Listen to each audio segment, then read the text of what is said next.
सर्वनाम। पीछे हमने पढ़ा था संज्ञा शब्द।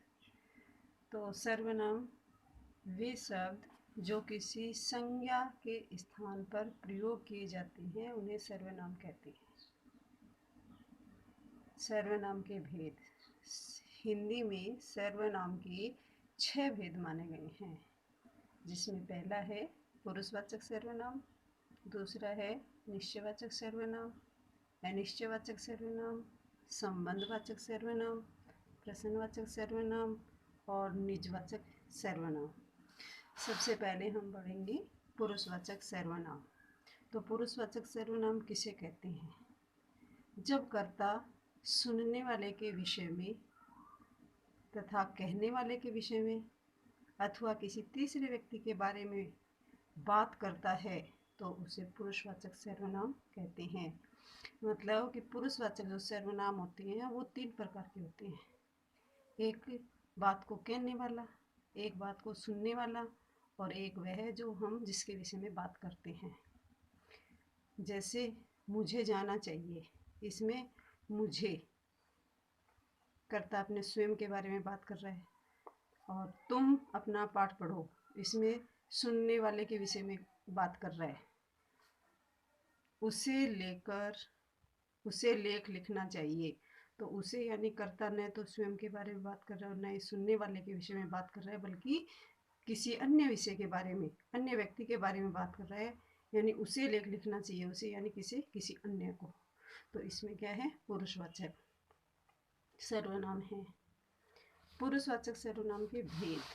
पुरुषवाचक सर्वनाम के 3 भेद होते हैं, जिसमें पहला उत्तम पुरुषवाचक सर्वनाम, मध्यम पुरुषवाचक सर्वनाम और अन्य पुरुषवाचक सर्वनाम। उत्तम पुरुषवाचक सर्वनाम। उत्तम पुरुष यानी कहने वाला यानी कर्ता स्वयं। जब कर्ता अपने स्वयं के विषय में कोई बात करता है तो उसके स्थान पर जो सर्वनाम प्रयुक्त होते हैं उसे उत्तम पुरुषवाचक सर्वनाम कहते हैं। उदाहरण में देखिए, जैसे मुझे विद्यालय जाना चाहिए, इसमें मुझे यानी कर्ता अपने स्वयं के विषय में कह रहा है मुझे, तो इसमें है उत्तम पुरुष। हम आज जयपुर जाएंगे, इसमें हम सबके, हमारे लिए, स्वयं के लिए। मेरा नाम मोहन है, इसमें भी कर्ता अपना नाम बता रहा है तो स्वयं के बारे में हो गया, तो इसमें भी मेरे में उत्तम पुरुष है। इसी प्रकार जैसे मेरा, हमारा, हमको, मुझे, मुझको आदि ये सभी जो है वो उत्तम पुरुष के सर्वनाम हैं। अगला आता है मध्यम पुरुष सर्वनाम। तो मध्यम पुरुष अर्थात सुनने वाला। जब कर्ता अपने सामने वाले के विषय में बात करता है तो वह मध्यम पुरुषवाचक सर्वनाम होता है। वे सर्वनाम शब्द जो सुनने वाले के स्थान पर प्रयुक्त होते हैं उसे मध्यम पुरुषवाचक सर्वनाम कहते हैं। जैसे देखिए उदाहरण, आज तुम विद्यालय क्यों नहीं गई? आज तुम यानी अपने सामने वाले, सुनने वाले के विषय में बात की जा रही है, तो यहाँ तुम जो है वह है मध्यम पुरुषवाचक सर्वनाम। यह तुम्हारा विद्यालय है, इसमें तुम्हारा, इसमें भी सुनने वाले के विषय में बात हो रही है। आप यहाँ बैठिए, आप यानी अपने से सामने वाला यानी वही सुनने वाला, तो इसमें आप मध्यम पुरुषवाचक सर्वनाम है।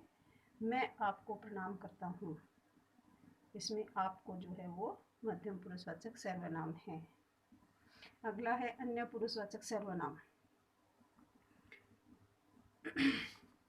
जब किसी तीसरे व्यक्ति के विषय में बात की जाती है, यानी जब कहने वाला और सुनने वाले के विषय में बात न कर हम किसी तीसरे व्यक्ति के बारे में बात करते हैं और उनके लिए जो सर्वनाम शब्द प्रयुक्त होता है वह अन्य पुरुषवाचक सर्वनाम होता है। जैसे उसे खेलना चाहिए, अब उसे किसे खेलना चाहिए? ना कर्ता स्वयं है और ना ही सुनने वाला, यानी वह किसी तीसरे व्यक्ति के बारे में बात कर रहा है, तो उसमें उससे जो है वह है अन्य पुरुषवाचक सर्वनाम।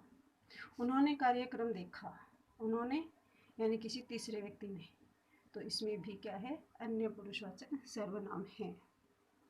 ऐसे ही वे, उसको, उसने, उन्हें आदि ये सभी जो है वो अन्य पुरुषवाचक सर्वनाम के अंतर्गत ही आते हैं। सर्वनाम का दूसरा भेद है निश्चयवाचक सर्वनाम। तो वे सर्वनाम शब्द जो किसी व्यक्ति या वस्तु की ओर निश्चित रूप से संकेत करते हैं, यानी निश्चित होता है कि अमुक व्यक्ति वह है, अमुक वस्तु यही है, तो उसमें जो होता है निश्चयवाचक सर्वनाम होता है। जैसे यह मेरी पुस्तक है, तो यह मेरी पुस्तक है, यह निश्चय है कि यह पुस्तक मेरी है, तो इसमें मेरी निश्चयवाचक सर्वनाम है। यह मोहन का घर है, तो यह घर किसका है? मोहन का है, यह निश्चित है, तो इसमें निश्चयवाचक सर्वनाम है। सीता गीता की बहन है, ये भी निश्चित है, हमें पता है कि जो सीता है वह गीता की बहन है, तो इसमें भी निश्चयवाचक सर्वनाम है। हम घर में रहते हैं, ये भी निश्चित है, हमें पता है हम सब घर में ही रहते हैं। अगला भेद आता है निश्चयवाचक सर्वनाम। वे सर्वनाम शब्द जो किसी व्यक्ति या वस्तु की ओर निश्चित रूप से संकेत नहीं करते, अर्थात निश्चित रूप से नहीं बताते, उन्हें अनिश्चयवाचक सर्वनाम कहते हैं। यानी हमें पता नहीं होता है कि कौन है। जैसे यहाँ कुछ गड़बड़ है, अब कुछ जो है वह क्या है? अनिश्चित है, यानी पता नहीं है, गड़बड़ तो है लेकिन है क्या? कुछ गड़बड़ है, मतलब पता नहीं है। बाहर कोई आया है, इसमें कोई बाहर आया तो है कोई, लेकिन कौन है ये निश्चित नहीं है, यानी अनिश्चय है। शायद यह पुस्तक मोहन की है, ये हो सकता है कि मोहन की पुस्तक है, लेकिन ये निश्चित नहीं है कि ये पुस्तक मोहन की है, तो इसमें जो शायद आया है वह भी अनिश्चयवाचक सर्वनाम में ही आता है। अगला है फिर अपना संबंधवाचक सर्वनाम।